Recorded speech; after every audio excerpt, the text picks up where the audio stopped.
Hello again, welcome back. Today we are going to talk about investigator conflicts of interest. And while this really does apply to the investigator, and we'll get a little more into the definition here in a minute, by virtue of your role as a research coordinator, this will become some of your responsibility in terms of interacting with the sponsor and understanding what the sponsor wants from your investigator. And so while this might not directly affect you, it does indirectly affect you. And so I want to talk about this so you understand some of the background about what your sponsor is looking for and the best way to help them. So here we go. Let's start with the working definition of conflict of interest. And you might remember this way back when from the ethics class. And our ethics textbook author, Ezekiel Emanuel, says it's a set of circumstances in which professional judgment of a primary interest tends to be unduly influenced by a secondary interest. So there is this risk, and there's a likelihood that the secondary interest is going to supersede and become the most important interest. In terms of what is a primary interest, it is really the obligation, which is the primary interest within the profession. So I'm a nurse. My primary interest is the patient safety, patient outcomes, and so I always default to that. Whenever I have to make a decision at the bedside about what is the best course of action to take, my primary interest is in the patient, so I have to choose between two different routes to take or two different paths. I'm going to go with the one that's in the best interest of the patient. A secondary interest then is another obligation which coexists. So it is in conjunction with the primary interest. Again, back to my nursing example, primary interest is the patient, but I also have secondary interests in things like accreditation for my hospital, financial solvency of my hospital, my healthcare system. And so those are very valid and reasonable things, and I should be concerned about them, but if I have to pick, I am always going to go with what the patient needs. So there will be primary and secondary interests of everybody. The conflict of interest, the COI, the conflict of interest really talks about circumstances in which the secondary obligation has the potential to become more important than the primary. You know, in my example as a nurse, the hospital accreditation is really never going to be more important than the patient outcome. So that really is not going to be a conflict of interest for me. That secondary interest really is never going to jump into the primary role.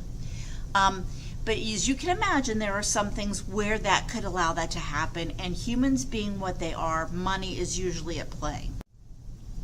So I want to talk about, so we talked about the primary and the secondary interest, but I want to talk about sort of what elements have to be in place for conflict of interest to exist. So you have to have, there are three things, and they all have to be together before you can actually truly have conflict of interest.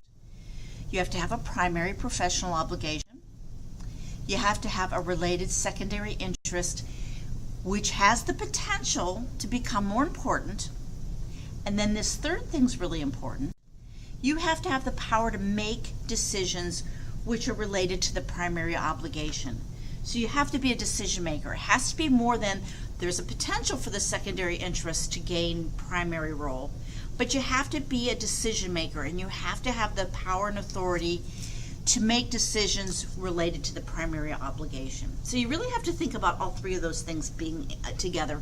And with any luck, and I'm crossing my fingers here, this sounds a little familiar from the ethics class. So some key points I want to talk about with conflict of interest before we start to get into the regulations and the nitty-gritty. The conflict of interest only refers to the potential for impropriety. It doesn't say that something actually occurred. It is just a likelihood, a potential, and it is not saying there's a conflict of interest doesn't mean that anybody did anything wrong. And so a lot of times when you hear the news, if you follow the news, you'll hear lots of conflicts of interest and things like that. And it always has a negative connotation, and it doesn't have to. No one has done anything wrong, simply that there is this set of circumstances which have potential for wrongdoing. Again, sort of reinforce what I just said, it is not at all an indication of misconduct. If you hear at a Senate committee hearing about approving a cabinet nominee, they'll talk about conflict of interest. Again, it doesn't mean that anybody did anything wrong. And you can have good ethical behavior alongside conflict of interest. So they can coexist. Actually, that's ideal if you have a conflict of interest where there is good, correct, and ethical conduct where the primary interest remains the primary interest. So I want you to think about those things as we go through the rest of this lecture. So financial disclosure, I sort of hinted at this a couple slides ago that money talks, right? Everybody loves money. I love money. I don't know anybody who doesn't find use for money, right? So human beings being what they are, sponsors have to collect financial information from each investigator prior to study initiation. Now, we spent the early part of the semester going through some definitions according to ICH and GCP, and we talked about who is an investigator. So interestingly enough, here about financial disclosure is discussed in 21 CFR Part 54. We have spent the whole semester in Part 312, but this lies in Part 54. This is sort of really the only exception to the rule that we're going to talk about. So when 21 CFR Part 54 has a different definition of investigator. It is that investigator, it is the regular definition that you're used to, the person who conducts or has primary responsibility for the study.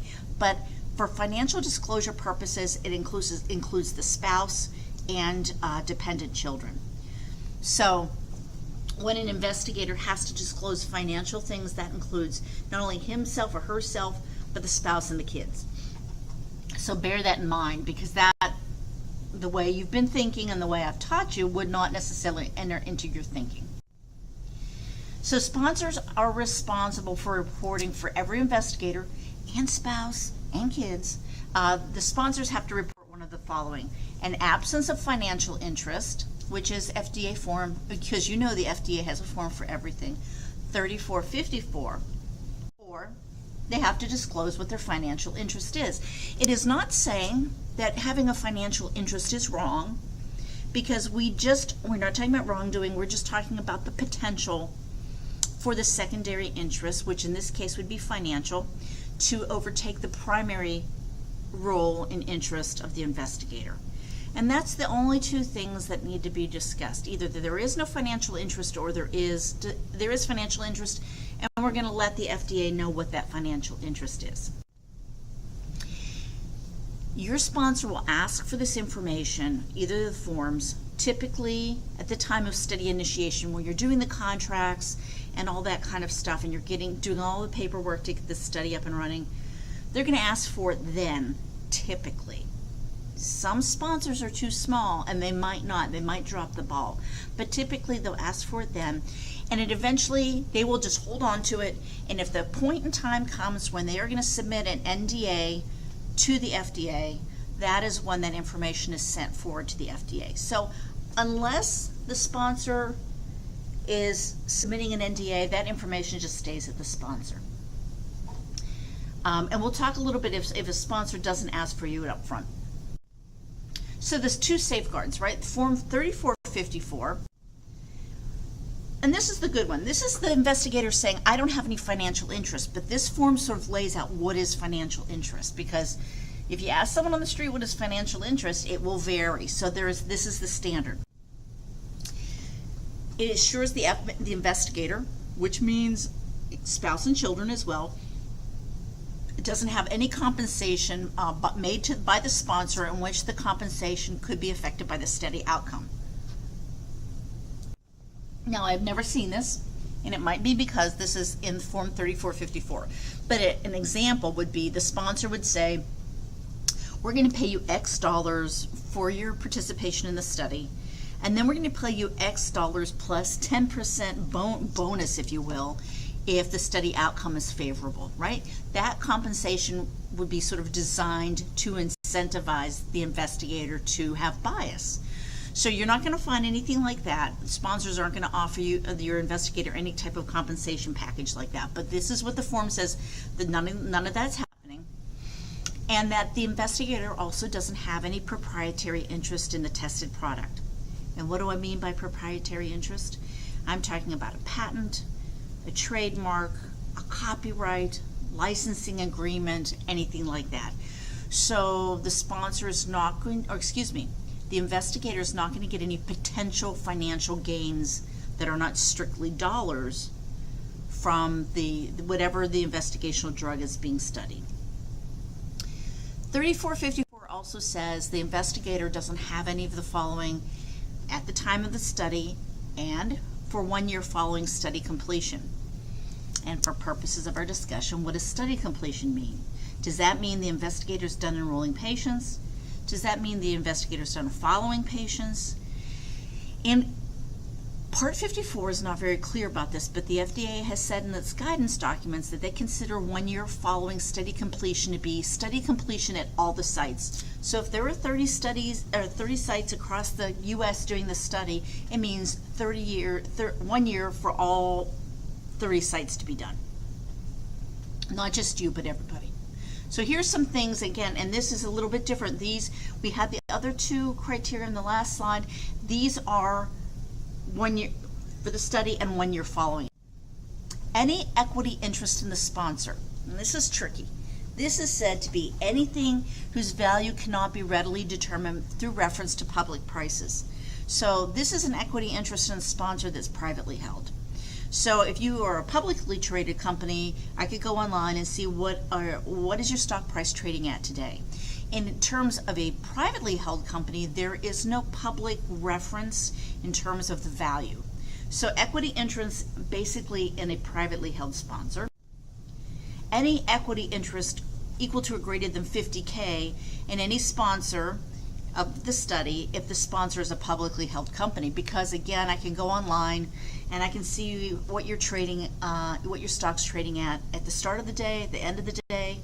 And so we're going to say for those publicly held companies, 50K, and that the investigator does not have any SPOOs. And that's actually the term that's used. That means significant payment of other sorts. So we're going to say you don't have any proprietary interest, you're not going to get compensated in a bonus scheme. You don't hold any equity in either the privately or publicly held company.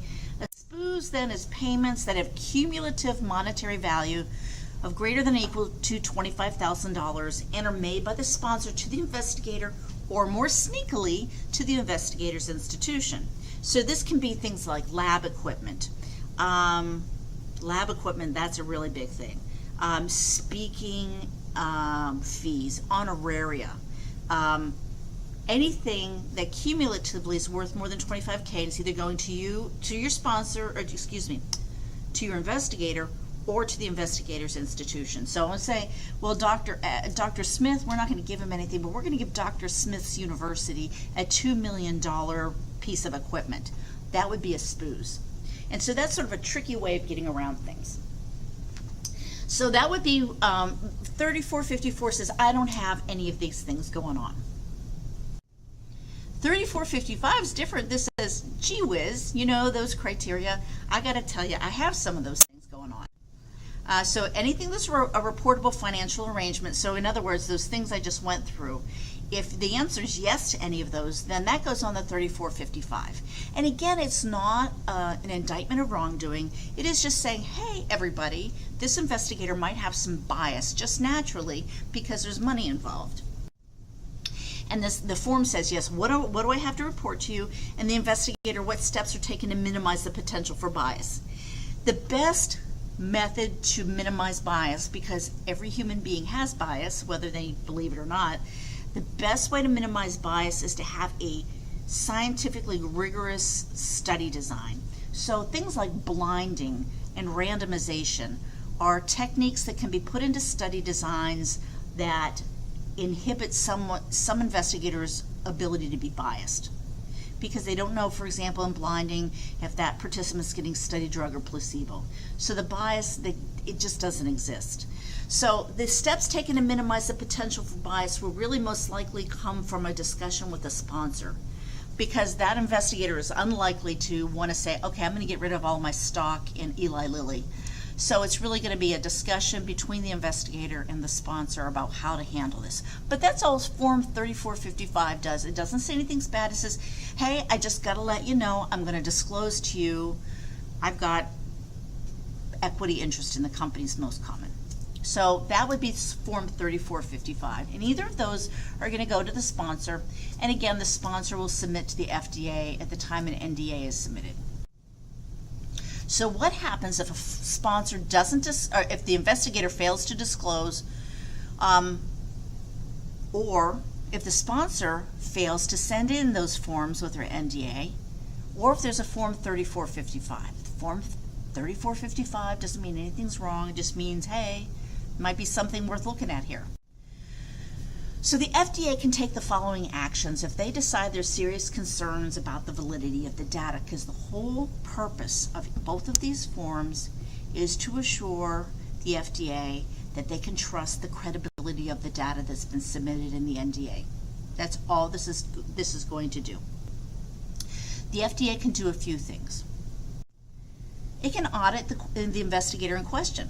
That's a really good, nice, straightforward, easy thing to do.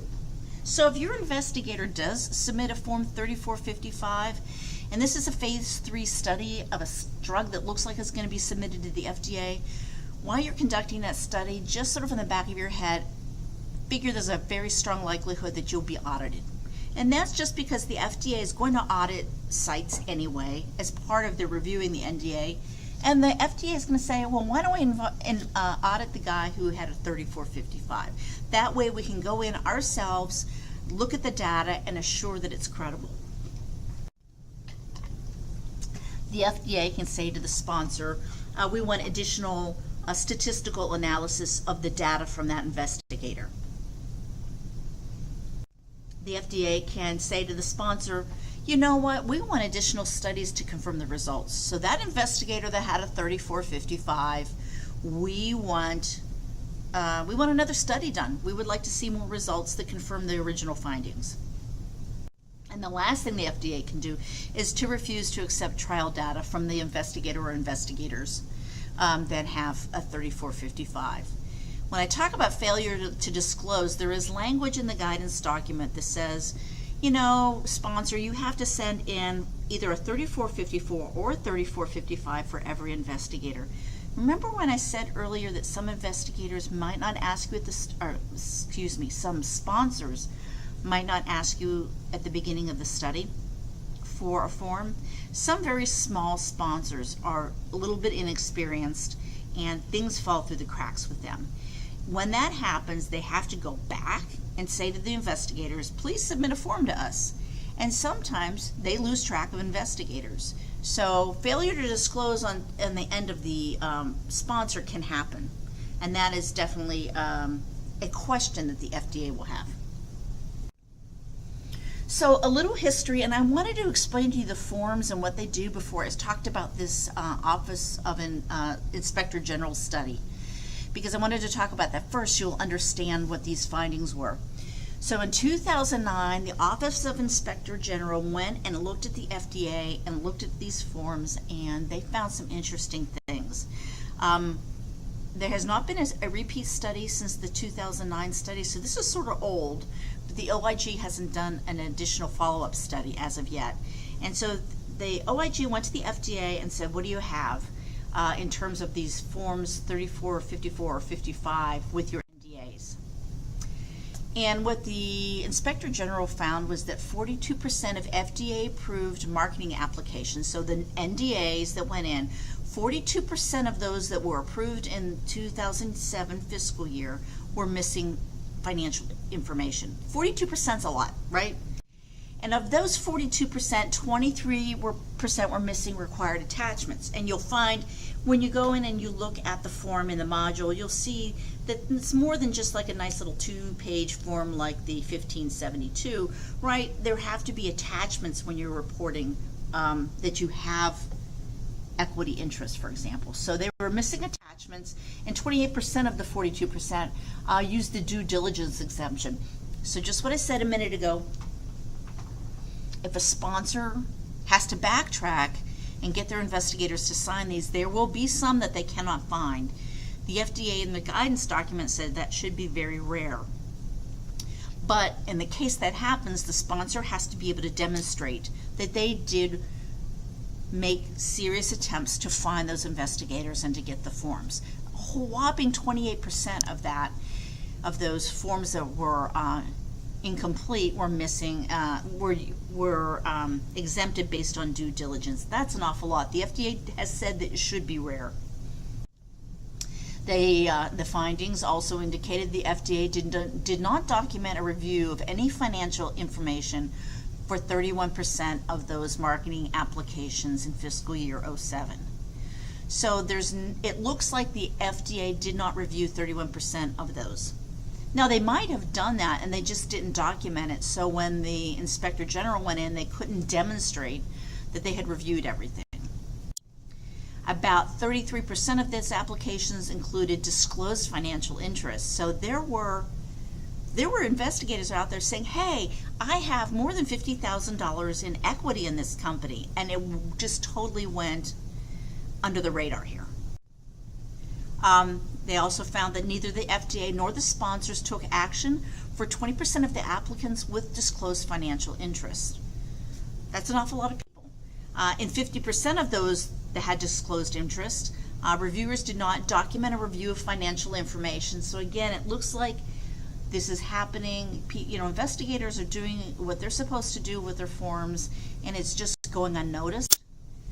And in cases when the FDA did take action, responses were very inconsistent. So those reviewers at the FDA were sort of behaving, they were all independent of each other, but they were behaving very inconsistently about what did they think they should do. Do you want more studies? Do you want us just to go out and audit that investigator? So the FDA was very inconsistent there. Most disclosed financial interest, this is interesting, were payments from sponsors, 72%. So when I just gave you an example, oh, listen, I'm an investigator. Dr. McCreary here has more than $50,000 in equity interest, and wouldn't that make me happy? That's not my case, but if I had said that, in honesty, 72% of the financial interests were payments from sponsors, which is pretty staggering if you ask me.